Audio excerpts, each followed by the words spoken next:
হযরত বেলাল রাদিয়াল্লাহু তাআলা আনহু ঈমান এনেছিল। কেমন ঈমান এনেছিল?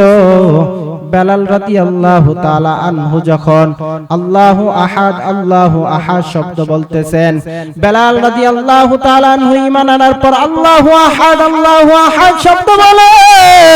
আর উমাইয়া বেলাল রাদিয়াল্লাহু তাআলা আনহুকে বলে, ও বেলাল, তুমি কার জিকির করো? তোমার ঠোঁটে কি লড়ে? বেলাল বলে, ও উমাইয়া শুনো, আমি মুহাম্মদ সাল্লাল্লাহু আলাইহি ওয়াসাল্লামের কাছে গিয়ে এক আল্লাহর উপর ঈমান এনেছি। উমাইয়া বলে, কি বলো? এত সুন্দর তুমি বেলাল ছিলা, আর আজকে দেখি আমাদের ধর্মে চুনকালি লাগাইয়া তুমি কার উপর ঈমান এনেছো? বেলাল রাদিয়াল্লাহু তাআলা আনহু বলে, তোমাকে যিনি সৃষ্টি করেছেন তার উপর ঈমান এনেছি, আমাকে যিনি সৃষ্টি করেছেন তার উপর ঈমান এনেছি। ও আমার মুসলমান ভাইরা, বেলাল রাদিয়াল্লাহু তাআলা আনহু ঈমান এনেছিল। বেলাল রাদিয়াল্লাহু তাআলা আনহু অনেক নির্যাতন সহ্য করেছে। বেলাল রাদিয়াল্লাহু তাআলা আনহুকে উমাইয়া বলে, ও বেলাল, তুমি যে ঈমান এনেছো, আজকে থেকে আমি তোমাকে আদর যত্ন করব না। আজকে থেকে আদর যত্ন করার সিস্টেম পাল্টে যাবে। কেমন?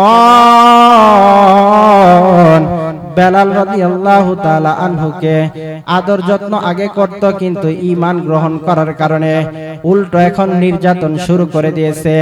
বেলাল রাদিয়াল্লাহু তাআলা আনহুকে উমাইয়া বলে, ও বেলাল, তুমি মুহাম্মদের ধর্ম যদি ছেড়ে না দাও, তোমাকে প্রহার করা হবে। বেলাল রাদিয়াল্লাহু তাআলা আনহুকে প্রহার করা শুরু করলো। এবার বেলাল রাদিয়াল্লাহু তাআলা আনহু তিনি আহাদ শব্দ বলতেই আছেন, তবুও বেলাল ঈমান ছাড়ে নাই। বেলাল রাদিয়াল্লাহু তাআলা আনহুকে উমাইয়া নিজে সেফ নিয়া বেলাল রাদিয়াল্লাহু তাআলা আনহুকে উত্তপ্ত বালুর ভিতরে নিয়ে যাওয়া হলো। মরুভূমিতে নিয়ে যাওয়ার পর বেলাল রাদিয়াল্লাহু তাআলা আনহুর জামা কাপড় খুলে ফেলা হলো। মনোযোগ দিয়ে শুনুন রে ভাই, ঈমান আনার কারণে সাহাবীরা কত নির্যাতন সহ্য করেছে, আর আমার আপনার অবস্থা কেমন একটু দিলের কান লাগায়া শুনিয়া লন। বেলাল রাদিয়াল্লাহু তাআলা আনহুকে কাপড় খোলা হলো।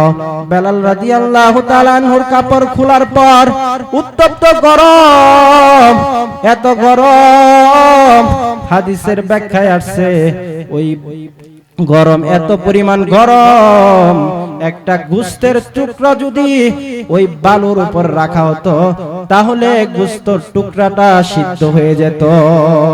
এমন অবস্থায় এমন বালুর উপরে হযরত বেলাল রাদিয়াল্লাহু তাআলা আনহুকে উমাইয়া হাতে পায়ে বাঁধিয়া বেলাল রাদিয়াল্লাহু তাআলা আনহুকে ওই বালুর উপরে টানা হেসরা করে। কি করে? উমাইয়া বেলাল রাদিয়াল্লাহু তাআলা আনহুকে টানা হেসরা করে আর বেলালকে বলে, ও বেলাল, তুমি যদি মুহাম্মদের কালিমা ছেড়ে না দাও তাহলে তোমাকে এইভাবে নির্যাতন মৃত্যু পর্যন্ত চলতেই থাকবে। বেলাল রাদিয়াল্লাহু তাআলা আনহু শুধু আল্লাহু আহাদ বলতেই থাকে। বেলাল রাদিয়াল্লাহু তাআলা আনহু আহাদ যখন শব্দ বলতে থাকে, নির্যাতনের অবস্থা আরো বাড়িয়ে যায়। এবার উমাইয়া ডাক দিয়ে বলে, ও আমার যুবকেরা শুনো, তোমরা ওই দিক থেকে একটা বড় পাথর নিয়ে আসো, যেই পাথরটা বেলাল রাদিয়াল্লাহু তাআলা আনহুর বুকের উপর চাপা দাও। বেলাল রাদিয়াল্লাহু তাআলা আনহুর বুকের উপর দিয়া পাথরটা এত গরম, যেই পাথরটাও অনেক বেশি গরম ছিল, উত্তপ্ত গরম ছিল, সেই গরম পাথরটা বেলাল রাদিয়াল্লাহু তাআলা আনহুর বুকের উপর দিয়া এবার বেলাল রাদিয়াল্লাহু তাআলা আনহুর হাতে পায়ে বাঁধা অবস্থায় টানা হেসরা করে। মনে হয় বেলাল রাদিয়াল্লাহু তাআলা আনহু মারাই গেছেন।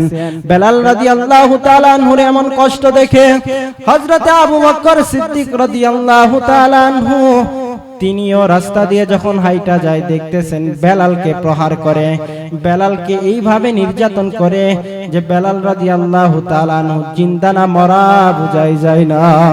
আলহামদুলিমান কদ্দারা খায়রান ওয়া খাবালা, আলহামদুলিমান কদ্দারা খায়রান ওয়া খাবালা, ওয়াশ শুকরু লিমান সাওয়ারা হুসনাও ওয়া জামালা, والشكر لمن صور حسنا وجمالا، فرد صمد عن صفة الخلق بريء، رب عزلي خلق الخلق كمالا، رب عزلي خلق الخلق كمالا، لا جد ولا ند ولا هد لمولى، لا جد ولا ند ولا هد لمولى، الآن كما كان ولم يلق زوالا، الآن كما كان ولم يلق زوالا، أحب البلاد إلى الله تعالى। আল্লাহর নবী বিশ্ব নবী মুহাম্মদুর রাসূলুল্লাহ সাল্লাল্লাহু আলাইহি ওয়াসাল্লাম বলেন, আহাব্বুল বিলাদি ইলাল্লাহি তাআলা মাসাজিদুহা ওয়া আবগাদুল বিলাদি ইলাল্লাহি তাআলা আসওয়াকুহা।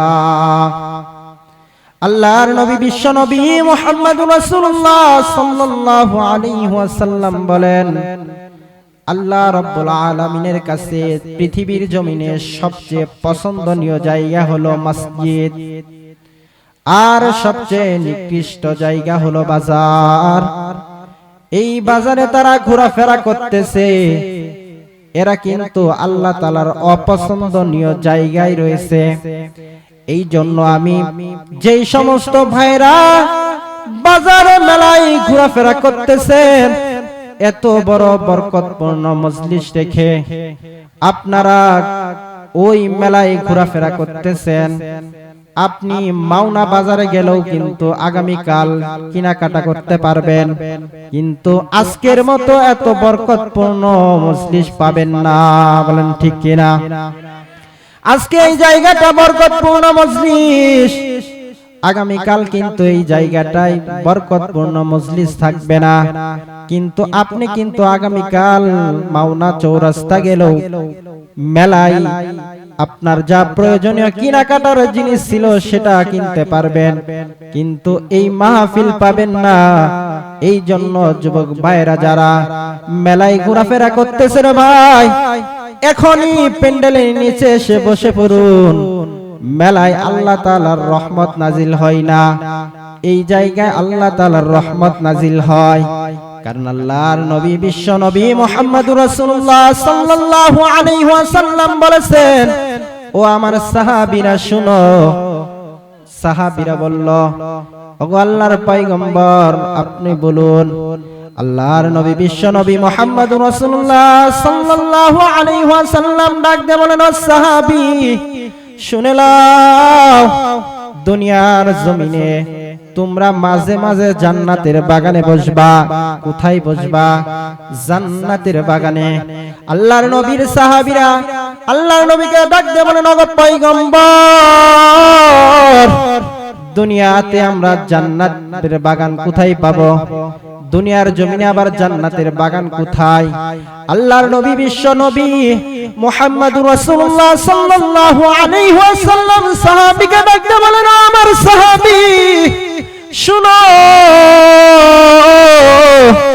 দুনিয়ার জমিনে জান্নাতের বাগান হলো ওইটা যেখানে কোরআনুল কারীমের আলোচনা করা হয়, যেখানে কোরআনের জিকির করা হয়, যেখানে কোরআনুল কারীমের তেলাওয়াত করা হয়, সেই জায়গাটা হলো জান্নাতের বাগান। বলেন সুবহানাল্লাহ। এই জায়গাতে আমরা বসতে পেরে আল্লাহ তাআলার রহমত পাইতেছি। জান্নাতের বাগানে বসলে কি আল্লাহর রহমত নাজিল হয়। আল্লাহ রাব্বুল আলামিনের হাবিব সাল্লাল্লাহু আলাইহি ওয়াসাল্লাম বলেন, ও আমার সাহাবী শুনো, ওই জান্নাতের বাগানে যদি বসো, যেখানে কোরআনের আলোচনা করা হবে, যেখানে আল্লাহ রাব্বুল আলামিনের একত্ববাদের কথা বলা হবে, ওই জায়গায় তোমরা যদি বসতে পারো, আল্লাহ রাব্বুল আলামিন তোমাদের উপর রহমত নাজিল করবে। কি নাজিল করবে? রহমত নাজিল করবে। তোমাদের গুনাহগুলো আল্লাহ তাআলা মাফ করে দিবে। ওই জায়গাতে তোমরা যদি বসিয়া যাও, আল্লাহ রাব্বুল আলামিনের কাছে যদি তোমরা ক্ষমা চাও, আর যদি তওবা করে বাড়ি ফিরে যেতে পারো, আল্লাহ রাব্বুল আলামিন তোমাদের বেগুনাহ মাসুম বানাইয়া বাড়িতে নিয়ে যাবে। বলেন সুবহানাল্লাহ। এই জন্য যারা রাস্তাঘাটে ঘোরাফেরা করতেছেন, আমি আপনাদেরকে হাতে পায়ে ধরে বলে যেতে চাই, ও মন্ডলবাড়ির ভাইরা আমার, আপনারা রাস্তায় ঘোরাফেরা করিয়েন না, আপনারা মেলায় ঘোরাফেরা করিয়েন না। উলামায়ে কেরামরা গুরুত্বপূর্ণ কথা বলবে, এই কথাগুলো শুনে যদি আপনি আমি আমল করতে পারি, আল্লাহ রাব্বুল আলামিন আপনি আমার এই আমলের উসিলা করে আল্লাহ তাআলা কাল কিয়ামতের ময়দানে নাজাতের জরিয়া বানিয়ে দিবে। বলেন সুবহানাল্লাহ। এটা আমরা চাই কি চাই না? সম্মানিত হাজিরিন, আপনাদের সামনে আমি কুরআনুল কারীম থেকে ছোট্ট একটি আয়াত তেলাওয়াত করেছি। আল্লাহর রাসূল সাল্লাল্লাহু আলাইহি ওয়াসাল্লামের অসংখ্য হাদিস থেকে একটি হাদিস আপনাদের সামনে পাঠ করেছি। সেই হাদিসটা সবার পরিচিত, সবারই পরিচিত, কারণ নুরানি মাদ্রাসায় 1 নাম্বার হাদিস নামে পরিচিত। ছোট বাচ্চারা এই হাদিসটা পড়ে যে 1 নাম্বার হাদিস শরীফ, আখলিস দীনাকা ইয়াকফিকাল আমালুল কলিল। কয় নাম্বার হাদিস? 1 নাম্বার হাদিস। এই হাদিসটি ছোট ছোট বাচ্চারা পাঠ করে। এখানে অনেকের আমার মনে হয় মুখস্থ আছে, আবার অনেকের নাই। আমি এই হাদিসটা আপনাদের সামনে পাঠ করেছি। একটা আয়াত এবং একটা হাদিস আপনাদের সামনে পাঠ করেছি। এই আয়াত এবং হাদিসের অনুযায়ী আপনাদের সামনে আমি কিছু কথা বলতে চাই। আল্লাহ রাব্বুল আলামিন আমাকে কথা বলার এবং আপনাদেরকে শুনবার তৌফিক দান করুন। বলেন আমিন। শুনতে চাই। আরেকটা জিনিস আপনাদেরকে শুনে যেতে চাই। কারা কারা শুনবেন? আরেকটা জিনিস শোনাইতে চাই। কি জিনিসটা জানেন? আমরা তো দুনিয়ার জমিনে বাড়ি করার জন্য ব্যস্ত, বাড়ি করার জন্য ব্যস্ত, প্রাসাদ নির্মাণ করার জন্য ব্যস্ত, কিন্তু আখিরাতে প্রাসাদ কে কে বানাইতে চায়? যারা যারা বানাইতে চায়, আমার প্রথম থেকে শেষ পর্যন্ত বয়ান শুনবেন ইনশাআল্লাহ। তাহলে আশা করি ওই আখিরাতে যে প্রাসাদ তৈরি করার আমলটা আপনাদেরকে শিখিয়ে দিব। চাই তো ইনশাআল্লাহ? সবাই কারা কারা থাকবেন? শুনবেন তো যে আখিরাতে কিভাবে প্রাসাদ নির্মাণ করে, কোন আমল করলে প্রাসাদ নির্মাণ করে দিবে আল্লাহ তাআলা, সেটা আমরা কি শিখে যাব ইনশাআল্লাহ। ঠিক আছে?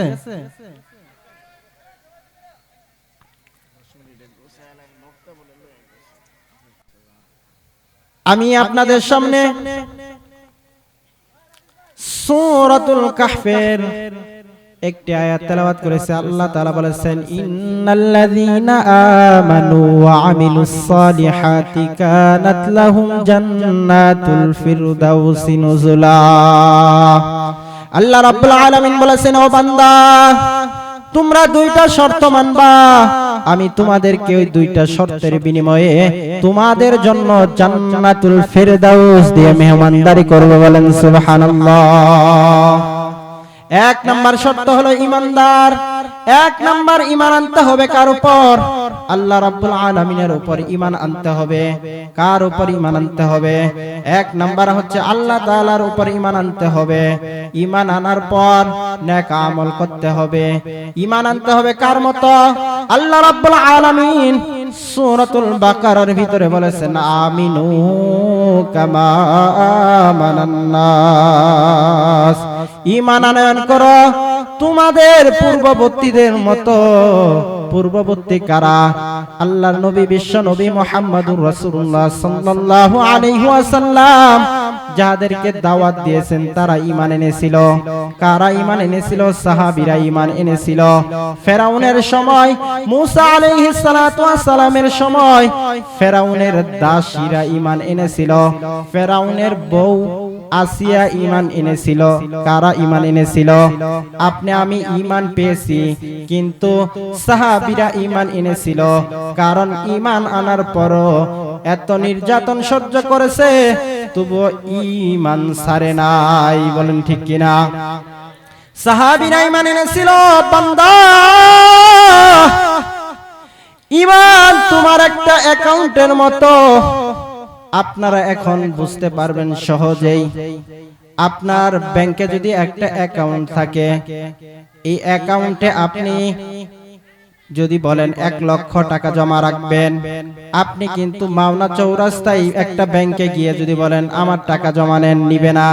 কারণ আপনার ব্যাংকের অ্যাকাউন্ট নাই। আর আপনার ব্যাংকে অ্যাকাউন্ট যদি থাকে, তাহলে আপনি গিয়ে যদি বলেন যে আমি 1 লক্ষ টাকা রাখতে চাই, তাহলে তারা সঙ্গে সঙ্গে গ্রহণ করে নিবে। বলেন ঠিক কিনা? তদ্রূপ মুমিন বান্দা, ঈমান তোমার একটা অ্যাকাউন্টের মতো। তোমার ঈমান নামের অ্যাকাউন্ট যদি থাকে, তুমি নামাজ পড়বা, তোমার নামাজের নেক আমলটা তোমার অ্যাকাউন্টে জমা হয়ে যাবে। তুমি হজ করবা, তোমার হজের নেক আমলটা তোমার অ্যাকাউন্টে জমা হয়ে যাবে। এই জন্য বলি রে ভাই, ঈমান যদি না থাকে, বেঈমানরা অনেক ভালো কাজ করে, কিন্তু বেঈমান ঈমান না থাকার কারণে তার ভালো কাজের দাম নাই। বলেন ঠিক কিনা? ঈমান না থাকার কারণে বেঈমানের ভালো কাজের কোনো দাম নাই। এই জন্য আপনি আমাকে আল্লাহ তাআলা ঈমান নামক একটা দৌলত দিয়েছেন। এই দৌলতটা বড় একটা দামি সম্পদ। এই দামি সম্পদটা হেলায় খেলায় আমরা নষ্ট করব না। ঈমান নামক যে দৌলত আল্লাহ রাব্বুল আলামিন আপনি আমাকে দিয়েছেন, আমরা ঈমান এনেছি না পেয়েছি? আমরা কিন্তু ঈমান একসাথে পেয়েছি। আমার বাবাই মুসলমান, আমার দাদাই মুসলমান, সেই হিসেবে আমিও ঈমানদার মুসলমান। এই জন্য আমি বলি সাহাবীদের মতো ঈমান আনতে হবে। কেমন ঈমান আনতে হবে? হযরতে বেলাল রাদিয়াল্লাহু তাআলা আনহুর নাম শুনেছেন আপনারা? হযরতে বেলাল রাদিয়াল্লাহু তাআলা আনহু ঈমান এনেছিল। কেমন ঈমান এনেছিল? বেলাল রাদিয়াল্লাহু তাআলা আনহু যখন আল্লাহু আহাদ আল্লাহু আহাদ শব্দ বলতেছেন, বেলাল রাদিয়াল্লাহু তাআলা আনহু ঈমান আনার পর আল্লাহু আহাদ শব্দ বলে। আর উমাইয়া বেলাল রাদিয়াল্লাহু তাআলা আনহুকে বলে, ও বেলাল, তুমি কার জিকির করো? তোমার ঠোঁটে কি লড়ে? বেলাল বলে, ও উমাইয়া শুনো, আমি মুহাম্মদ সাল্লাল্লাহু আলাইহি ওয়াসাল্লামের কাছে গিয়ে এক আল্লাহর উপর ঈমান এনেছি। উমাইয়া বলে, কি বলো? এত সুন্দর তুমি বেলাল ছিলা, আর আজকে দেখি আমাদের ধর্মে চুনকালি লাগাইয়া তুমি কার উপর ঈমান এনেছো? বেলাল রাদিয়াল্লাহু তাআলা আনহু বলে, তোমাকে যিনি সৃষ্টি করেছেন তার উপর ঈমান এনেছি, আমাকে যিনি সৃষ্টি করেছেন তার উপর ঈমান এনেছি।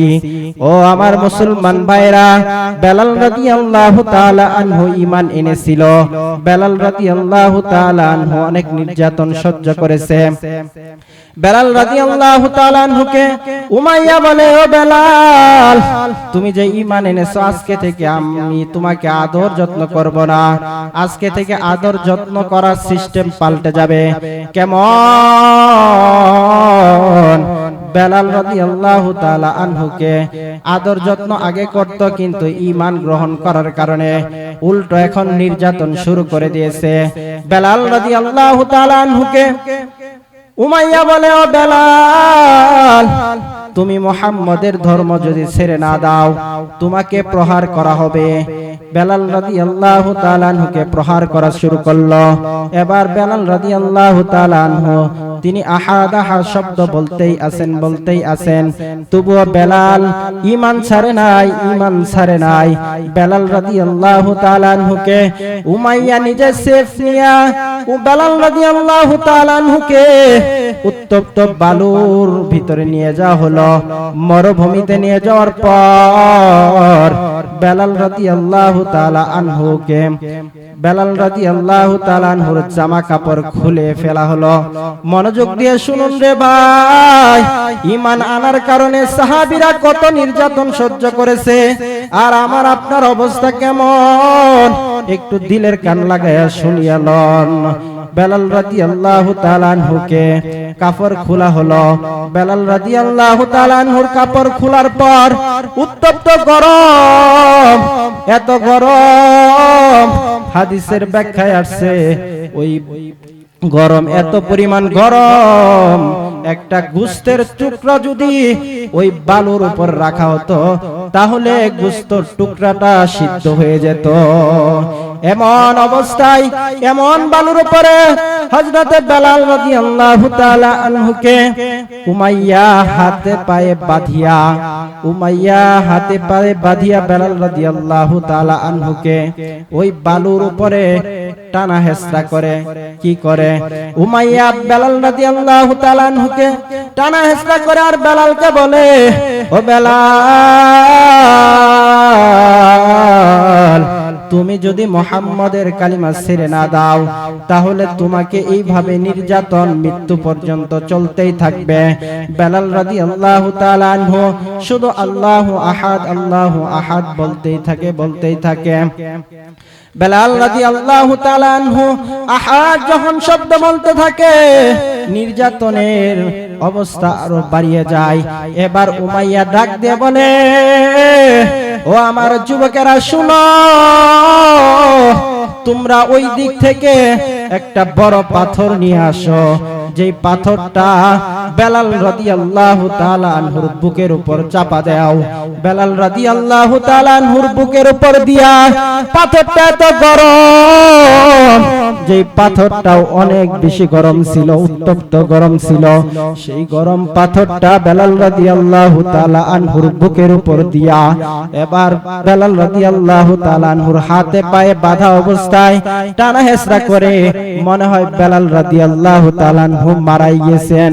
বেলাল রাদিয়াল্লাহু তাআলা আনহুর এমন কষ্ট দেখে হযরতে আবু বকর সিদ্দিক রাদিয়াল্লাহু তাআলা আনহু তিনিও রাস্তা দিয়ে যখন হাইটা যায় দেখতেছেন বেলালকে প্রহার করে, বেলালকে এইভাবে নির্যাতন করে যে বেলাল রাদিয়াল্লাহু তাআলা আনহু জিন্দা না মরা বুঝাই যায় না।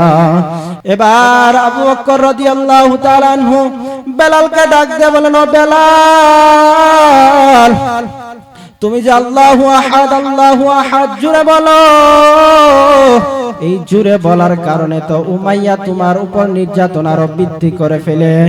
ও বেলাল, আল্লাহু আহাদ, আমার আল্লাহ তো এমন আল্লাহ যিনি জুড়ে বললেও শুনে, যিনি আস্তে বললেও শুনে। ওই আল্লাহ রাব্বুল আলামিনের নামটা তুমি আস্তে আস্তে নিবা, আল্লাহ রাব্বুল আলামিনের নাম তুমি আস্তে আস্তে নাও। আল্লাহু আহাদ শব্দ আস্তে আস্তে জপো, তাহলে তোমার উপর নির্যাতনের প্রহার আরো কমিয়ে যাবে। এবার বেলাল রাদিয়াল্লাহু তাআলা আনহু আবু বকর রাদিয়াল্লাহু তাআলা আনহুকে বলেন, ও আবু বকর ভাই, ঠিক আছে, আগামীকাল থেকে আমি আস্তে আস্তে আল্লাহু আহাদ বলবো। এইভাবে প্রথম দিন, দ্বিতীয় দিনও আবু বকর রাদিয়াল্লাহু তাআলা আনহু সেই নির্যাতনের অবস্থাটা দেখতে পায়। ঠিক তদ্রূপ যেদিন প্রথম দিন দেখা হয়েছিল সেই দিনও এমন অবস্থা, তৃতীয় দিনও এমন অবস্থা। বেলাল রাদিয়াল্লাহু তাআলা আনহুকে তৃতীয় দিনও বলে, ও বেলাল, আমাদের আল্লাহ তো এমন আল্লাহ যিনি আস্তে বললেও শুনে, জুড়ে বললেও শুনে। ও বেলাল, তুমি আল্লাহু আহাদ জিকির আস্তে আস্তে করবা, তাহলেই তো উমাইয়া তোমাকে প্রহার কম করবে, নির্যাতন কমিয়ে দিবে। এবার বেলাল ডাক দিয়ে বলেন, ওগো আল্লাহর পয়গম্বরের সাহাবী আবু বকর ভাই, আপনি আমাদের মুরব্বী, আপনার কাছে আমরা প্রতিদিন আপনার কাছে ওয়াদা করেছিলাম, এই জন্য ওয়াদা করেছিলাম, আপনি আমাদের মুরব্বী তাই ওয়াদা করেছিলাম। কিন্তু ওই উমাইয়া যখন আমাকে নির্যাতনের প্রহার আরো বেশি করিয়া দেয়, আমি তখন আল্লাহু আহাদ বললে যে মজা পাই, এমন মজা আমি আর কখনো পাই না। বলেন সুবহানাল্লাহ। এই জন্য বলি রে ভাই, ঈমান আনয়ন করতে হবে সাহাবীদের মতো ঈমান। ওই সাহাবী বেলাল রাদিয়াল্লাহু তাআলা আনহুর মতো ঈমান আনয়ন করতে হবে। তাদের জীবন চলে যাবে তবুও ঈমান ছাড়ে নাই। বেলাল রাদিয়াল্লাহু তাআলা আনহু এই অবস্থা দেখে আবু বকর সিদ্দিক রাদিয়াল্লাহু তাআলা আনহু তিনি নবীজি সাল্লাল্লাহু আলাইহি ওয়াসাল্লামের কাছে গিয়ে বর্ণনা করেন, ওগো আল্লাহর পয়গম্বর, আপনার সাহাবী ওই বেলাল রাদিয়াল্লাহু তাআলা আনহুর অবস্থা খুবই করুণ।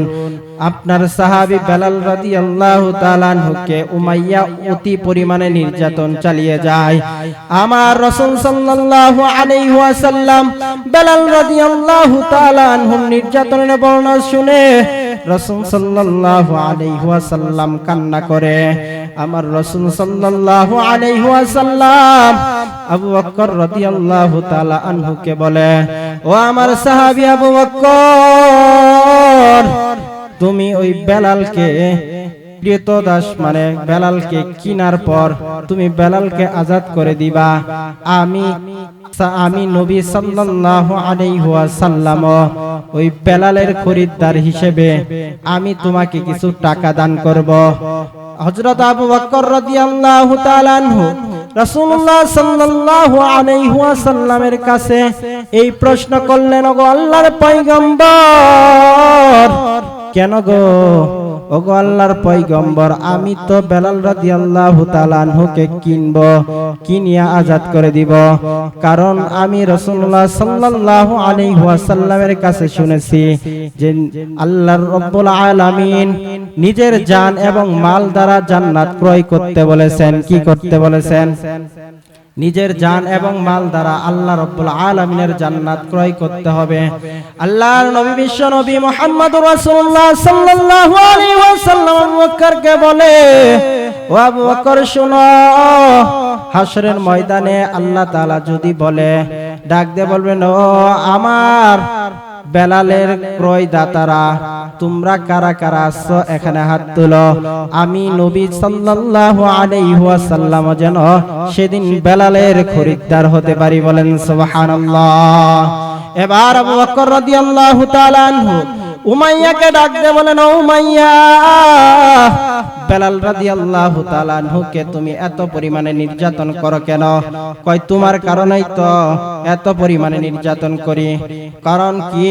কয় তোমার কারণেই তো ঈমান এনেছে। আসলেই কিন্তু হযরত আবু বকর সিদ্দিক রাদিয়াল্লাহু তাআলা আনহুর দাওয়াতে হযরত বেলাল রাদিয়াল্লাহু তাআলা আনহু ঈমান গ্রহণ করেছে। কার দাওয়াতে? আমি যদি আপনারে বলি, আপনি যদি আমার কথাই শুনেন, তাহলে আপনি কি অন্য কেউ আমাকে বলবে না যে আপনার কারণেই তো সে নষ্ট হয়েছে বা আপনার কারণে সে ভালো হয়েছে, ঠিক কিনা? উমাইয়া বলে, ও আবু বকর, তোমার কারণেই তো বেলাল ঈমান গ্রহণ করেছে, মুহাম্মদের ধর্ম গ্রহণ করেছে, তোমারই তো দোষ।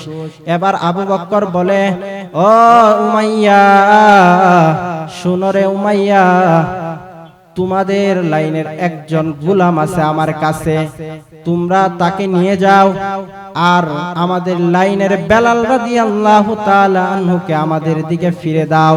উমাইয়া বলে, না না না, এভাবে হবে না। কই কিভাবে হবে? এবার উমাইয়া বলে, তাহলে তুমি আমাকে দিরহাম দাও। কই কত দিরহাম লাগবে? আবু বকর রাদিয়াল্লাহু তাআলা আনহু বলতেছে যে কত দিরহাম হলে তুমি বেলাল রাদিয়াল্লাহু তাআলা আনহুকে আমাদের কাছে দিয়ে দিবা। এবার উমাইয়া ডাক দিয়ে বলেন, এবার একটা সুযোগ পাইছি।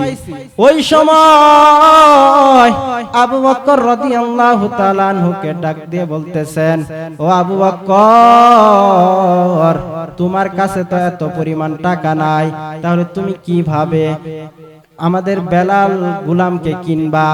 আবু বকর রাদিয়াল্লাহু তাআলা আনহু বলেন, ও উমাইয়া, তোমার কত টাকা লাগবে তুমি বলো।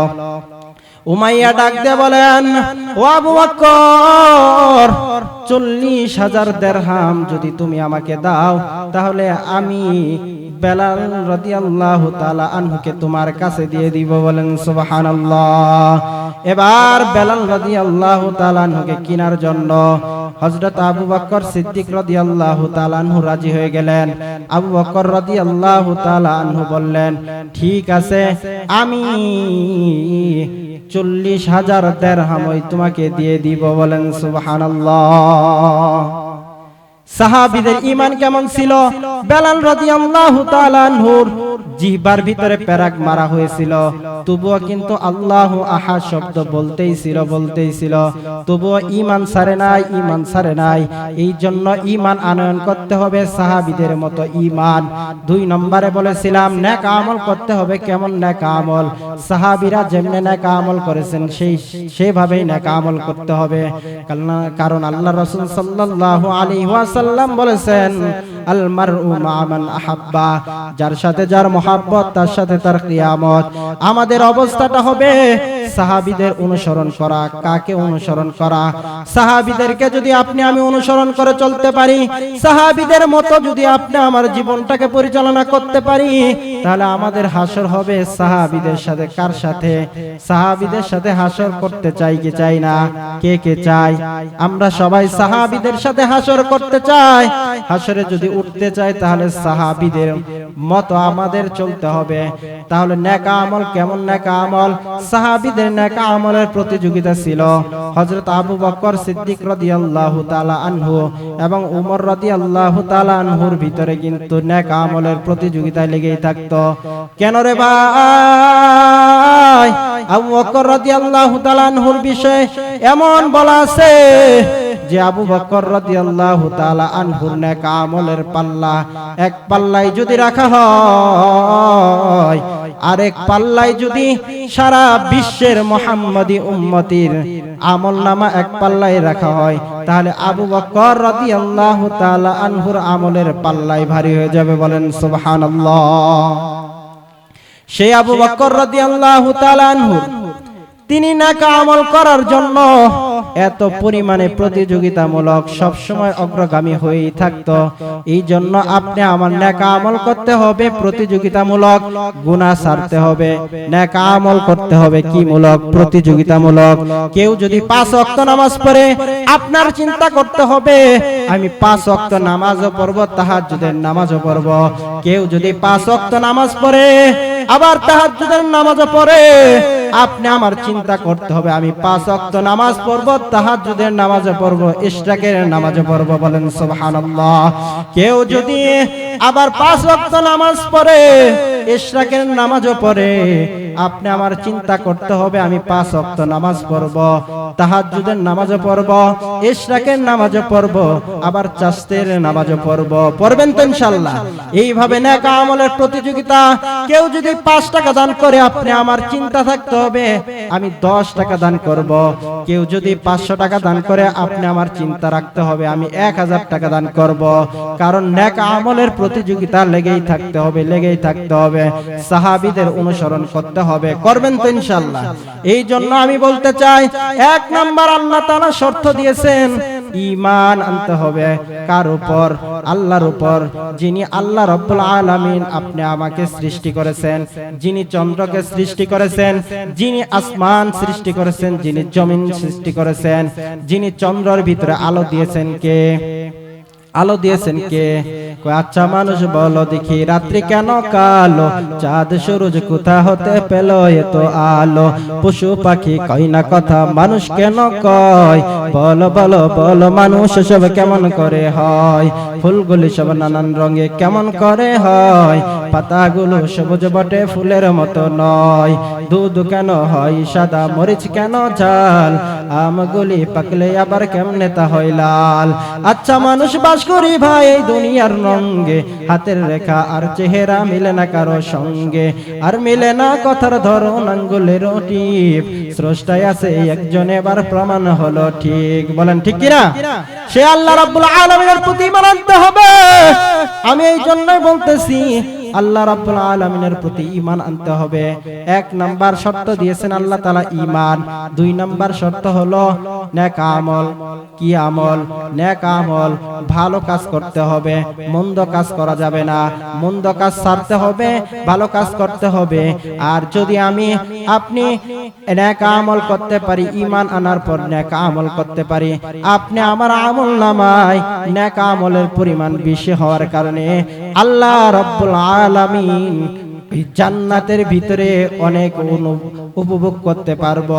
নাজ নিয়ামত, কি নাজ নিয়ামত বেশি অনুভব করতে পারবো। এই জন্য আপনি আমাকে নেক আমল বেশি করতে হবে।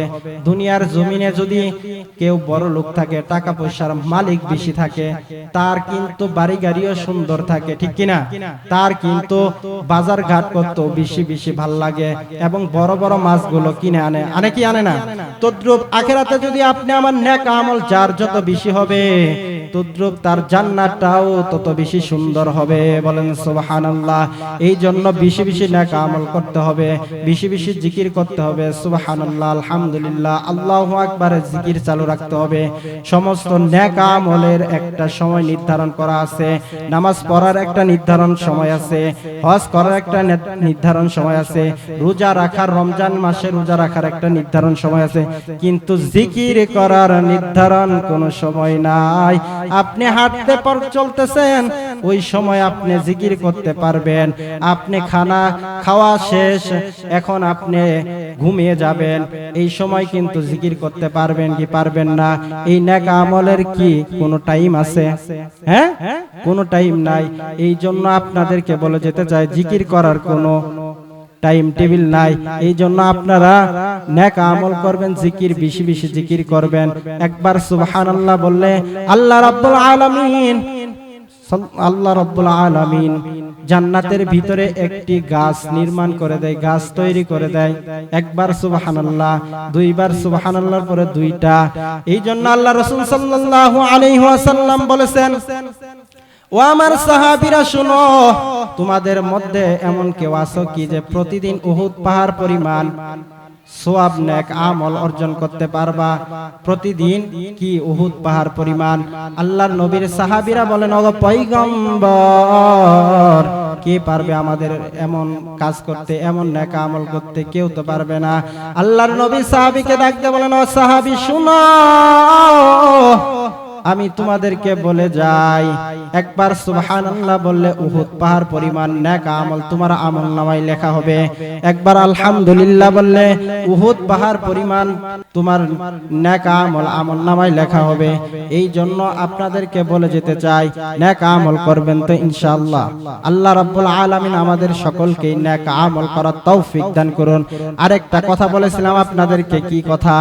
যে জান্নাতের ভিতরে বাড়ি করবেন, নির্মাণ করতে পারবেন। কে কে করতে চান? জান্নাতের ভিতরে বাড়ি নির্মাণ করতে চান? একটা আমল সূরাতুল ইখলাস। আল্লাহর নবী সাল্লাল্লাহু আলাইহি ওয়াসাল্লাম বলেন, আল্লাহর নবী বিশ্ব নবী মুহাম্মদুর রাসূলুল্লাহ সাল্লাল্লাহু আলাইহি ওয়াসাল্লাম বলেন, মান আশারা কুল হুয়াল্লাহু আহাদ, মান ক্বারা কুল হুয়াল্লাহু আহাদ 10 মাররাতান বানাল্লাহু লাহু কসরান ফিল জান্নাহ।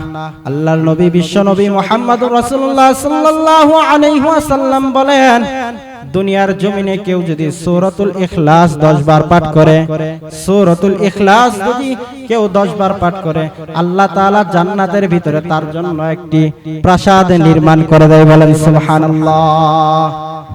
শুনতে পারছেন?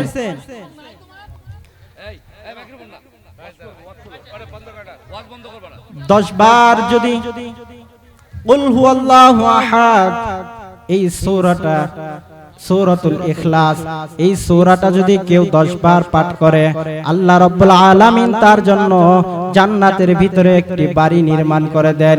এই বাড়ি নির্মাণ করতে আমরা চাই কি চাই না? কে কে চাই একটু হাত উঠে দেখায়। আমরা সবাই দুনিয়াতে বাড়ি করতে চাই, দুনিয়াতে প্রাসাদ নির্মাণ করতে চাই, কিন্তু জান্নাতে আমাদের বাড়ি হোক এটা আমি চাই কি চাই না? জান্নাতটা হবে এই দুনিয়ার 10টা দুনিয়ার সমান একটা জান্নাত। তাহলে এই জান্নাতের ভিতরে কয়টা বাড়ি দরকার? একটা বাড়ি করলে লাভ হবে? এই দুনিয়াতেই বাংলাদেশে আপনার যদি গাজীপুরে একটা বাড়ি থাকে, তাহলে আপনার চিন্তা হয় যে আমি গুলশানে একটা বাড়ি করব, উত্তরাতে একটা বাড়ি করব। এরকম আপনি আমার বাড়ি করতে মনে চাই কি চাই না? চাই। মাওনা যদি একটা বাড়ি থাকে, গাজীপুর চৌরাস্তা একটা বাড়ি করতে মনে চাই। আবার গাজীপুর চৌরাস্তা যদি একটা বাড়ি থাকে, তাহলে বনানীতে বাড়ি করতে মনে চাই। তদ্রূপ আল্লাহ রাব্বুল আলামিন আপনি আমাকে এই দুনিয়ার 10টা দুনিয়ার সমান একটা জান্নাত দিবে।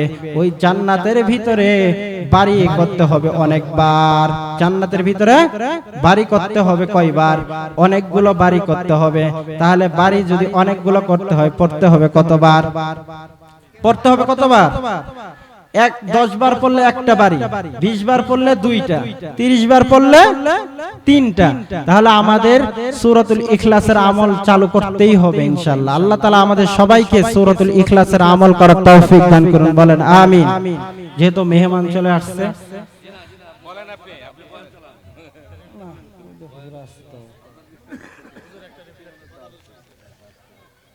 আমাদের মেহমান আরেকজন বসে আছেন, তার কথাও শুনতে হবে। হ্যাঁ, প্রধান অতিথি আবার দ্বিতীয় মেহমান আসছে আরেকজন। জি জি জি, আচ্ছা দুজন আছে। কোথায় আছে? আচ্ছা, ওটা আরম্ভ করেন আপনি।